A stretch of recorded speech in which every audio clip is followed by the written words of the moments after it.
Onegashimasu. Hello once again, Russian McMahon's here. Today we're going to complete the hands portion of our Beginning Essentials video series.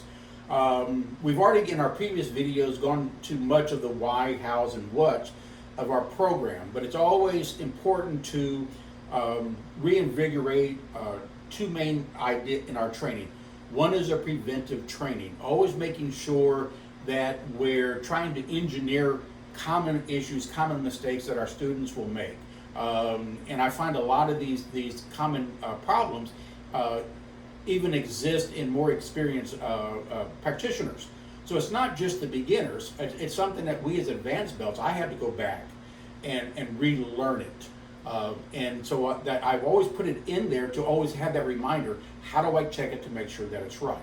So aside from the preventive, then it's the application.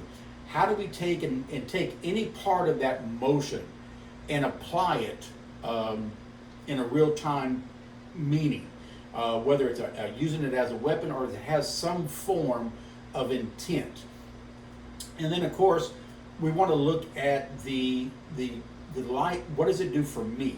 How does it help me with understand how my body works? So again, there's that other side of application, not just to have and apply it in a self-defense or life protection application, but how does it benefit me? How can I apply this motion to help me have better range of motion, better balance, better stability, those things. And one of the things that I really want to stress here that we haven't stressed before is everything is Sanchin, everything is Tensho. Everything we've done so far is easily applicable to our Sanchin and Tensho. Goju is famous that Tensho and Sanchin are our base katas. They're the fundamental katas. They're the fukyu katas, the beginning katas. They instill so much. Now, at the same time, most people don't see the direct application to their free forms, their gegisais, their seipais, their kururumfa. They don't see the Sanchin in the free-flowing motion. But again, it's because they're looking at it from the way that they perform the kata, not what the kata imparts and what it's intended to do. And everything that I've just got through mentioning is exactly that. It does not matter the kata, but there has to be that direct correlation to them, otherwise they become separate trainings. They have to be interactive, they have to be interconnected, they have to be interresponsible to each other. All right, so with that being said, we're going to get starting to our techniques. Now, we focused on the punch in our first katas, the three punches, the middle punch, shudanski, straight punch, uraski, and agaski, and we gave the purposes reason. Then we went into our middle blocks. So now we're going to go into chuge. Now, this can be viewed as strikes, blocks, or a combination of both. And just like our previous techniques, we break this down into counts. Why? One, it helps the student practice it, and it also helps us make sure that we're engineering those problems out and giving a little bit more application. So if we start from here, now if we go back and just look at our punch, or agaski, our rising punch, or our middle block, we're right back to this technique. So that's why we put this in this logical progression from the punch to the middle box to here. Because again, we've got that connection. How did we make this stronger? Let's go back and look at this punch and look at this, how we did this block. So again, we're connecting. Everything's got that connective, it's interwoven. One does not exist without the other. And if you understand one, you understand them all. So once I understand this one, I'm able to define where this arm goes. So if I look at this arm and I look at my bicep, this angle will mirror. So if my arm were to extend down, I would be in that position. Well, just roll the elbow and I'm in the same position. It shouldn't be higher. They should be even with each other. So once I understand that, I bring them into each other. Now the bottom elbow, I want to roll in to bring this up. So I don't want to just hinge this over. If somebody put their hand on my arm and tried to push up, they'd be able to stop me. But if I rotate that arm in, it'll slide through their technique. So again, if I'm here, it's 1, 2. Remember how I divided the body earlier? I split it in half, and then I split it in half again, or into thirds. So here, roll that elbow in, roll it in, and then that's 2 is down. 1, 2, 3. 1, 2, 3. 1, 2, 3. And it's important that you project this technique forward. All our techniques are forward. Whether it's a high block or low block, it's projecting that direction. That's where my opponent's at. That's where the technique has to come from. So if I'm here, when I bring these in, this projects forward. This projects forward. I like to think of these a lot of times as 2 punches.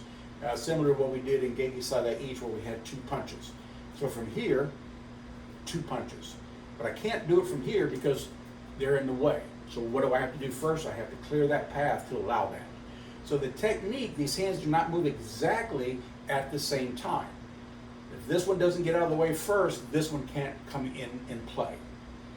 So once I'm here, move this out and allow this elbow to come inside and then strike. So it's almost, again, it's almost as if I'm doing this uppercut, this agaski, and then a lower punch. It's no different than this technique here that I did middle. Now I'm doing it low. Here, punch.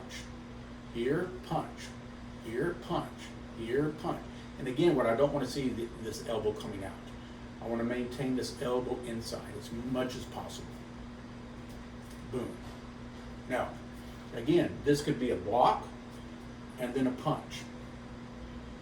This could be a block and a strike. Boom. Pretty simple. Now, high block. High block, I like to teach open-handed because it really stresses this idea of this rotation. I don't want to wait until I get here to turn my arm. I want to rotate it. What am I doing? I'm doing Tensho. The exact opposite of here is the same. Whether I'm in the kata, I don't rotate as I go out, but I do rotate as I come back. It's the same difference. So I'll start with the position here, and the technique is coming here. So between my hand, and I tell my student, between my hand and my eye is where my hand will travel. This will bring my elbow to that starting point there. So get them to learn this. Now, I'm also, as I do this, I'm stressing that my elbow stays in that position. So as I rotate this, you notice my finger doesn't leave my elbow. So as we're doing this, we'll have them put their finger on their elbow to make sure that they're not rolling that shoulder up. Because now I've lost that technique. If somebody's putting on here, is I don't want to push up. I want to slide through this technique. Slide through it. So if you have like a cylinder, this hand would travel straight through this cylinder. Then you have them close the hand. Again, here's my elbow. As I rotate, see my elbow hasn't lost, it hasn't left that position. It's not rolling outward, it's not rolling upward. So I have a straight line between here to my technique. And it's my elbow that travels that direction. If I move my arm forward, my elbow forward, my hand will travel automatically. I don't want to pull my elbow forward with my hand. So I move my elbow towards my nose and then back. Elbow towards my nose. Now you notice this will put my elbow inside my shoulder. Well, if you feel your bone, that's a straight line from your elbow to your shoulder. That's where the structure is going to be. If you move this out just a little bit and have the person try to push down to the side, they'll succeed. Get that elbow in this position and they won't be able to push down, push back, push to the side. You'll have that structural. You have to check that technique. Otherwise, you'll never respect it. So once you've done that, I leave them alone. I let my student do the other side on their own. This gives me a clear indication what they understand. And did they actually have the understanding of how to check it? If I come back and they're doing it great, I'm happy. Now we put them together. So again, remember, that's my starting point. Half is where I start. 1, the elbow comes in. 2, just like we did middle block, hand this little, where the arm, where your wrist bends, fits right there. 3, I slide my elbow to center line. See that nice cross? Slide the hand back, continue my elbow, not upwards, but that direction. The whole time it's traveling that direction, and when it comes back, you notice it's traveling that same direction. So it'd be 1, 2, 3, 4, and then rotate, making sure that this elbow does not roll up. What you do, you have somebody put their arm and try to roll the elbow up, and then push your elbow that direction, and you'll have much better success. It's important. Now keep in mind, you're doing this without any body movement. So if you're just standing there stationary and doing this, they'll have a little bit, but if you're moving as you're doing this technique, then it'll be next to impossible, and the application of the technique will differ as well. So once we're up here, 1, center line. 2, see there's my cross. 3, there's my cross. 4, and then up, bring it here. So generally, I tell my students, if you're wearing your gi and your gi covers this eye, you're probably right.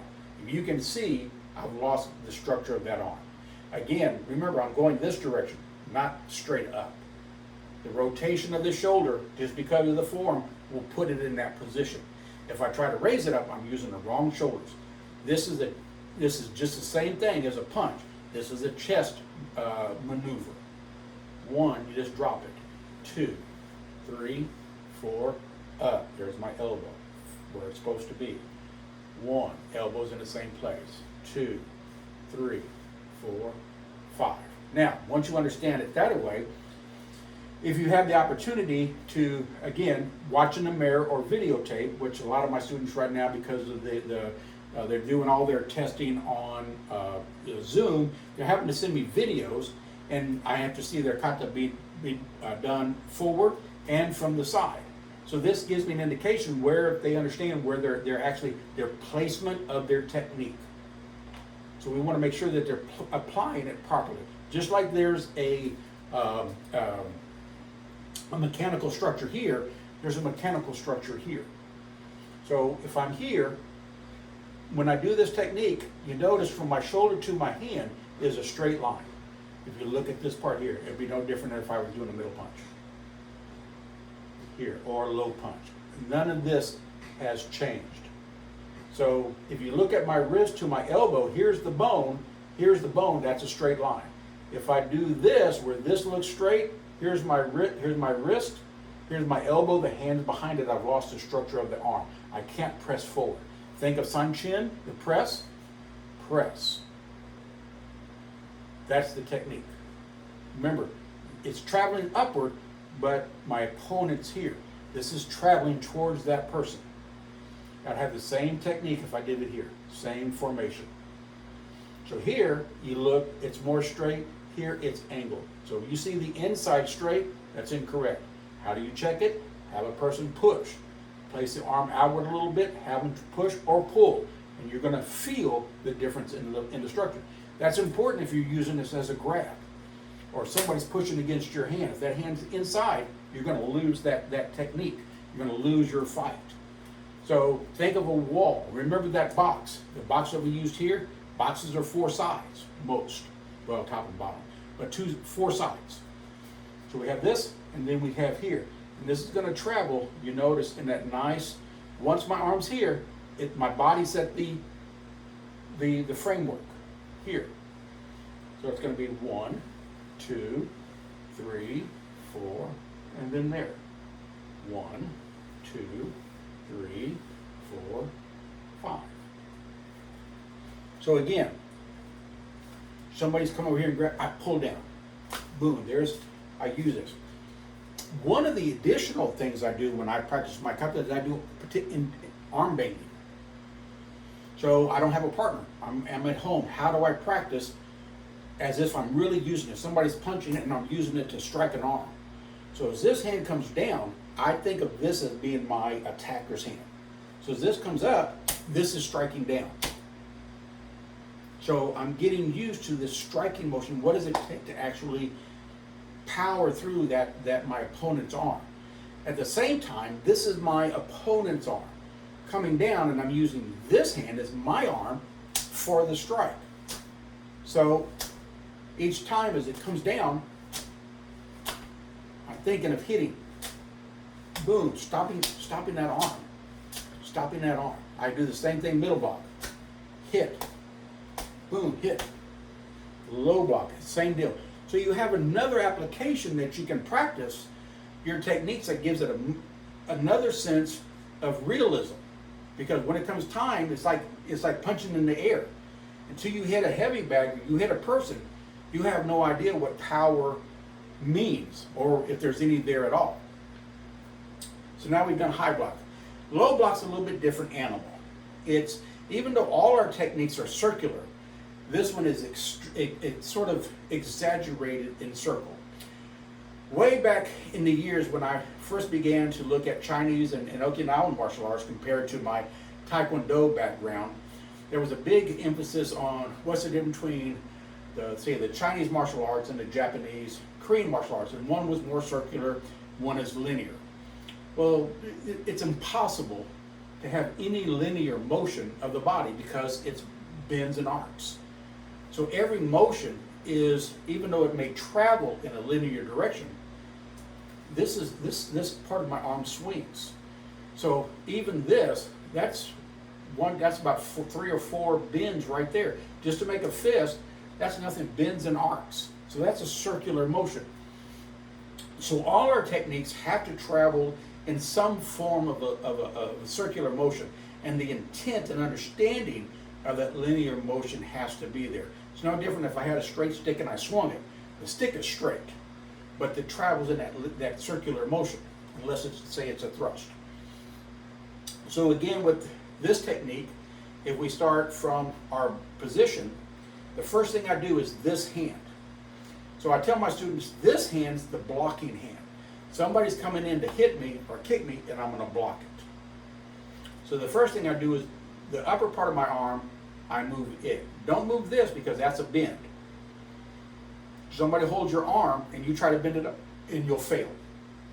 But if they hold it and you move the upper part, again, activating the chest, you'll succeed. 2, the elbow comes where? Center line. So this elbow's coming center line. Let this one, just notice how I just relax my arm. Center line. Let the arm pass your arm. So again, I'm at that elbow. Slide my arm down till I get to the wrist. This hand pops up, and then there's the finish of my technique. 1, bringing my arm center line. 2, elbow center line. 3, 4, 5, and 6. So again, somebody's grabbed me. I'm going to pull them. If they've grabbed me and I do this, it's going to push them off balance. It's going to put them in this body positioning. It's going to give me that yang effect. 1. Now I come in, now I'm going to capture their arms. If you were punching at me, I might use this as, say, a blocking formation. So again, I can block with it. Okay, I can capture. You grab me, I can capture. I can strike. 2, 3, they've grabbed me, I rub down, I pull my hand out of their grip, and then I finish the technique. 1, 2, 3, slide down. I want to make sure that I'm just letting my arm fall asleep. 5, bring it out, and finish the technique. And again, just as I punched, I let my arm travel, use the contour of my body. I'm doing the same thing here. So as I come here, I let my arm follow the contour instead of pushing out, because now I've lost this. So if they've grabbed me, I want to bring my arm over and use my body to keep that tight. So it's not just necessarily out. I've lost any idea of the technique where they've grabbed me. Again, I want to capture. I want it to be mine. I want to own. If they grab me, their fault, not mine. I tell my students, I said, there's not a lion in the world if you stick your hand in a cage and says, I'm going to give you one warning, go away. No, immediately it starts chomping on it. You touch me, it's mine. So again, what do? Elbow comes center line. Let this just naturally follow. Don't move your hand. 1, again, all I'm doing, it's almost as if I'm doing a regular punch. I just leave my arm like this and bring it in. 3, I'm gonna notice how far extended my arm is past my arm. 4, 5, and that's the last part of the motion. 1, 2, 3, 4, 5, and 6. And you'll notice my shoulders are always in this position. 1, this is this. My shoulder allows my arm to pull in. This is what's being activated. Now I activate the other one. I drop it. Now push. Both shoulders, Sanchin, Sanchin. Push. Sanchin, Sanchin more. Now keep that same formation. 1, 2, there's my shoulder down. 3, 4, 5, and 6. So for beginning students, I don't do a lot of emphasis in the idea of applying their Sanchin training to their beginning requirements. So when they get up around 7th Q, 6th Q, our what we call our orange belt, black stripe, our green belt or black stripe, that right there at that intermediate level is where I really begin going back and go, okay, you have your Sanchin. Now apply your Sanchin, the idea of the shoulders, the chest. So if I'm doing here, Sanchin, apply, Sanchin, Sanchin, Sanchin. So that way when they do the technique and they land, they locked it. They just didn't do the technique. But what was the whole purpose of Sanchin is to go back and get them to understand and apply it, because that's going to help them reinforce what Sanchin and Tensho taught them. Now, once you understand this motion, you understand your other concepts. So remember we did this for high block. Well, this is no different for, we do in Seiyunchin, this motion here.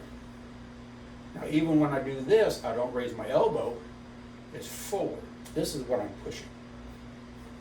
Push, push, not here. Again, somebody can stop me.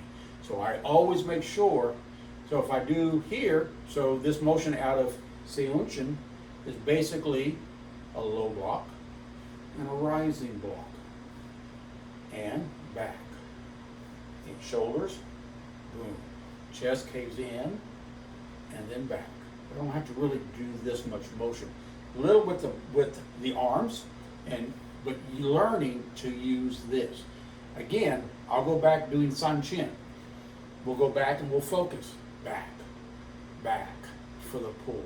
Chest, chest, chest for the push. Back, back for the pull. Push for the chest. So then you do the same thing here. Push for your high block. Pull, using that back. Pull. Grabbing a rope, pulling it down. You don't pull this way, you pull down. Same difference here. So again, we're making that interconnected wovenness between one motion that doesn't seem like it applies to another motion.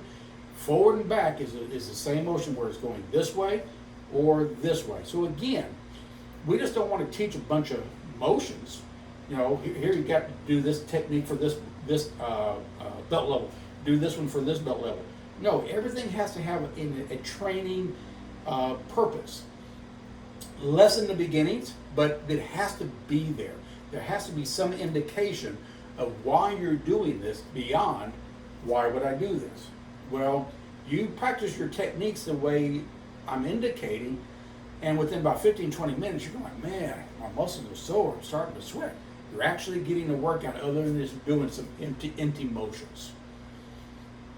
Now that we've finished with our Chuge, or our Jodan-Agu-Uke, and our Geiran Barai, now we get into our Urakunuch. Now I teach this one again, I exaggerate the motion to get the indication, to understand the implication of the technique. With this technique, there's two things I want to emphasize. One is this dropping of the arm, this natural hinging effect. And secondly, this bending of the wrist. This is crucial in this technique. When I first came up and did back fist, it was a stiff wrist. That's the way you hit. When I began to do Goju, they emphasized this. And as I began to to look at it, and again, I always go back and research it. Why? Why is there a difference? Are they just teaching it to me because that's the way the system says, or is there really a purpose and a reason to do it? Is it legitimate? Well, if you take your hand and you hit your own arm, you'll feel your technique stop because of the wrist. If you allow this wrist to bend, then what happens is you get this transfer of kinetic energy. Here the energy stops, but let it go through. Secondly, if I throw it this way and somebody stops, my hand stops. But if I throw it and let that wrist come through and stop it, it'll come through their technique. Now, I also teach my students that not just here, but this motion as well. So if I went here and did this, this could be a strike as well. Strike as well. Same thing when we do some of our kata. So first of all, we're going to start with the technique high, elbow at least as high as the shoulder. Well, that's going to put my hand well above my strike. So, but what I want to learn is I want to learn this yo-yo motion here. Now, I don't want my yo to go down. I want my yo-yo to go out. Remember, that's where my opponent's at. So here, I drop the technique and I bring it back. 1, 2. Now, watch this. Here, there's your technique. That's all it is. Because this is where the power comes from. So you don't need to come down and then extend it out. It's right there. Right there. As soon as put your hand chest level, diaphragm, here, and your hand hits, there's your strike. And that's all that you need. 1, 1, 1. But this has to be learned. So it's hard sometimes to learn it from here, even though this may be more structurally correct in the line where I'm going, but otherwise they'll drop their hand or they'll extend and they'll hyperextend that elbow. So if I'm here, that would be my technique, because what I'm doing is I'm moving as I'm doing technique. Remember, there's a difference. It's sort of like playing pool. There's your straight shots, and then there's the ones that you use a little English. So you can hit the same ball. It looks like it's going the same way, but you're going to get a different response on the ball that you hit, depending on if there's any English on it or not, or how you apply that English. So standing, it's one thing. When you start moving or turning, it changes the whole composition of the technique. So again, we start here, elbow at least shoulder height, drop it down, and this is a good starting point. Here, hit that hand and just let the technique, and this will keep you from dropping it any further. Now, other than using these as the striking, make sure you're not focusing on the back of the knuckle or the back of the hand. Lots of little bones in there. You hit something solid with that and you'll break your hand. You'll dislocate those knuckles. This, you want to drive those knuckles in. So if you look at your chin, right on top, there's a nice little ledge. That fits perfect. Same thing anywhere along this jaw, it fits perfect. I also like using my forearm to hit somebody. Even if it's from this angle, I use my forearm.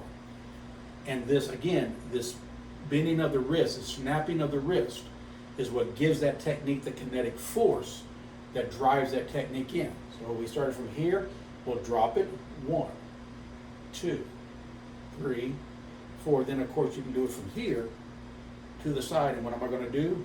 Roll that out. Roll it out. So not here, I like to turn this wrist, so when I strike, if I'm striking, say, into the xiphoid process or any of these areas, then I roll that, kind of digs that knuckle, gives me a little spiraling effect here. Even from here, you can drop it. Now, 2 more techniques. Inside shuto and your outside shuto. Let's start with the outside shuto. That's the one that we do in Gegisai Ichi and Gegisai Daini. Similar to the position that we had when we did our chuge. So if we understand chuge, we understand this. Now, really a lot of turn on this hand. So we're going to teach this again, one hand at a time. So the first thing I do is I try to touch my little finger to my ear. That's going to help rotate and this elbow and bring it in tight. If I just bring it here, this is not engaged. The more I rotate this, and what am I doing? I'm right back at Sanchin. Now, as you do the technique, do not raise that elbow. If somebody stands next to you and puts their arm out, they'll stop you. You'll fail at your technique. So you push your hand, you push your whole forearm out. Just as it turns, it will rotate. So I'm not turning my hand on purpose. Just because of this shoulder, and as I push out, it comes out. Straight. Straight. And again, if they push here, I'm going to be able to muscle through that technique. So you can do the same thing here. Grab here and try to push your elbow out. It won't work. And then push this. We have the same motion when we do super impact. When we do kururumfa. It's the same idea on the techniques. So what maybe I didn't get it didn't really get implanted in my mind here at the lower belt levels, and all of a sudden I start doing this kata and I want to go, oh, hey, it's the same technique. So I want to follow that same idea. Why did we do it there? It's the same motion, so we want to be consistent with it. So again, I'm progressing my students for much higher. I'm not just giving them a whole bunch of techniques to learn here so they can get their next belt. No, I want them to be formidable in their techniques. I want them to be able to use it. I don't want anybody to make it fail. The moment it fails, they lose the confidence. They lose the respect. They're not going to practice anymore because they don't see a whole reason for that. So again, one, get that turn. It's the same idea when I did this block. Same motion. Everything goes back to this technique. Everything goes back to Sanchin. Here, press this. Again, if they hold you here, you can get out and that'll slide on through. And there's your technique. So one, push, and then out. So if they hold here, if you push through, your arm will take this form automatically. So I don't have to rotate this. Here, push, and then there's going to be my strike. Now, strike can be here, strike can be here. It depends on how you use it again. So, boom, there's my technique here. That's got no power. Boom, straight on through. That's almost the same thing as a punch. So from here, now if we take it by count, this would be here, 2, 3, and then we bring it back. Notice my arms, this is what I'm moving. I'm always bringing my forearms, my elbows, to that starting position. Pulls up, push the arm out, and let it turn at the very end. Again, what am I doing? There's my Sanchin. Bring that elbow back in. Up, out, in. Up, out.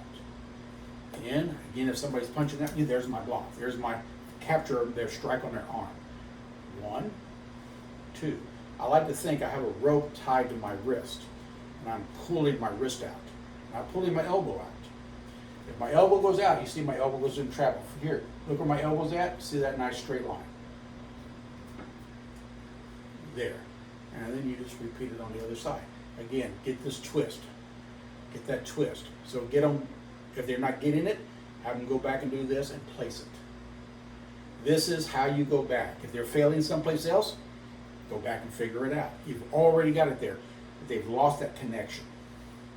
Here, 1, 2. Elbow. I'm not moving my hand back.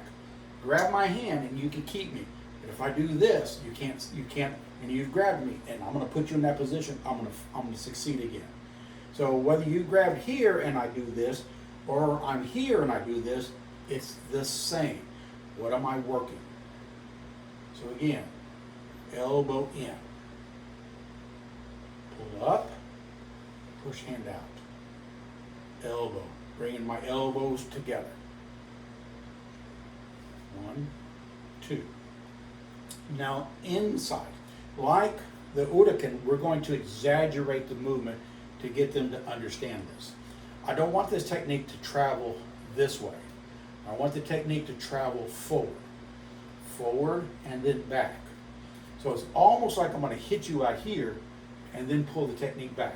I'm right back where I started from on my Agaski and my middle block. So to teach them how to do this, you get their hand high level. almost as if you were doing Tensho. And then have them bring it in. Have them bring it in. So reverse engineer it. Have them bring it in. This sliding, I want to cut this technique. This angle fits the natural alignment of the neck. In some styles, in Japanese Goju, we did this. Well, you lose a lot of power when you do this, and you lose the striking ability and the effectiveness of the technique, because again, this angle fits right in line with that jawbone. So when I hit, I want to hit with that forearm and then slide it in. And if you get all this nice soft tissue, you get a collapsing and a pulling on it. So it has a much more devastating effect than just this kinetic hit. It's kinetic and pull. So from here, press the hand straight forward and then have them pull it back. Straight forward and pull it back. Straight forward, pull it back. You start here and you try to bring it around, the person can stop you. Have the person put their hand here just like you did when you did your punch, push it forward. Here, have them push forward and then bring it back in. So again, it's push the elbow, bring the elbow inside. Push and in. Push and in. And then you do the same thing from here. If you were here, 1, 2. Go back to here. 1, 2. What are we doing again? We're doing Tensho. We're connecting everything that we're doing from the beginning. What we're doing today is not just to give you a bunch of techniques so you can test for your next belt. It's prepare you to give you the resources, to give you the skills to be able to progress. We're setting a foundation, not just giving you a collection of techniques.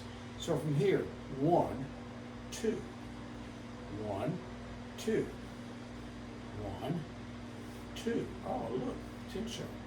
1, 2, 1, 2. Again, what are we focusing on? Elbows. Now, if I pull this hand out here and I put this hand here, I'm going to push, using my shoulder and then back. Shoulder and then back. Shoulder and then back. So I've got to have a little bit of a turn. It's nice to teach it just from here so that they understand how to manage this motion and process this here. But if I'm using both, then I want to pull. See, I move the body together and then it comes back. Begin to teach my koshi. Start to begin to teach my koshi. Just the same idea as I pushed here and the hand turned. As I go here, if I roll that elbow in, that's the turn. So the turn is not my hand. The turn again is, what did I learn when I did this punch? What did I learn when I did that middle block? Push out, rotate that arm in. Again, here my elbow's down, my elbow stayed in that position. Elbow stayed in that position. Rotating this. Push, rotate. Push and rotate. Push and rotate. Push and rotate. 1, 2, 3, 4, 5. So from here, 1, 2, 3, 4. Here, take this hand, hit, slide. Boom. Slide. Hit and slide. Hit and cut. Hit and cut. Hit and cut. Hit and cut. So it's hit, cut. Hit, cut. Hit, cut. Hit, cut. Hit, cut. You can do it from closed hand. 1. I find here works much better. Again, it's starting to progress them to their Mawashuki, which we've already covered, we've already learned. So again, there's the connectiveness from one technique to the next technique. We're not teaching 10 different techniques. One technique, one motion, but so many variables to apply it. Nothing changed with my shoulder. Nothing changed with how I activated my chest and my back. Nothing changed with the structure of my elbow. Whether I did this punch, okay, I did this, I did this. This motion here never changed. That motion never changed. This motion never changed. that's the whole idea we want to get across, is that everything is connected. Don't look at it. Find that common denominator. Common denominator is that one, that plus sign, that minus sign. If you understand those two common denominators, you understand multiplication, you understand division, you understand it, more advanced maths. That's the whole idea behind our concept. Is, again, I don't want to give you 10 techniques and build 10 techniques and build 10 techniques. We're going to select a very intended group of techniques that we're going to be able to teach from, that one reinforces the other. And if you have a question, what do? The first thing we do is we go back and look, what are we missing here? So now we finished all our hand techniques. So in our next video, we'll get into the natural progression, which would be our stances. So a lot of the same principles that we use in our hands, okay, apply to our stances. I like to think, again, look at the application, the similarities between my upper body and my lower body, okay? In my upper body, my elbow bends this way. In the lower body, it's the opposite. That's that counterbalance that you get, okay? Here, my elbows point forward. On my knees,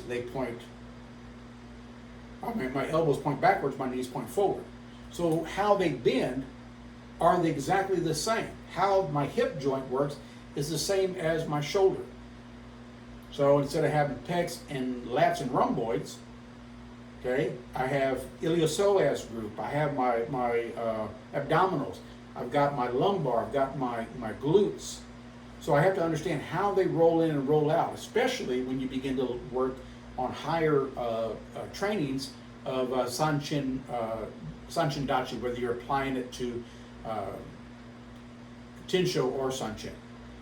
Okay, so we're done. Next one, we'll get into stances. Again, I appreciate your comments and your suggestions. Feel free to email me, as some of you have done in the past, and we look forward to you on our next video. Arigato gozaimashita.